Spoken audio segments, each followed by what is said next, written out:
السلام علیکم۔ سلطان محمود غزنوی کے پاس کوئی شخص اپنے کھیت کی ککڑی تحفے کے طور پر لے کر حاضر ہوا۔ سلطان نے ککڑی قبول فرمائی اور ککڑی پیش کرنے والے کو انعام دے کر رخصت کیا۔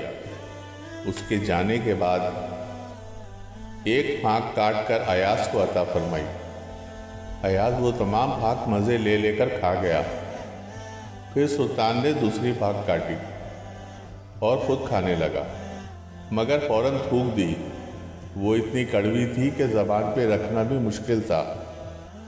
سلطان نے حیرت سے ایاز کی طرف دیکھا اور فرمایا، ایاز، اتنی کڑوی ککڑی تو کیسے کھا گیا کہ تیرے چہرے پر ناگواری کے ذرہ برابر اثرات نمودار نہ ہوئے؟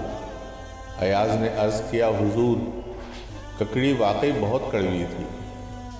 منہ میں ڈالی تو عقل نے کہا تھوک دے، مگر دل نے کہا ایاز خبردار، یہ وہی ہاتھ ہیں جن سے روزانہ میٹھی اشیاء کھاتا رہا ہے۔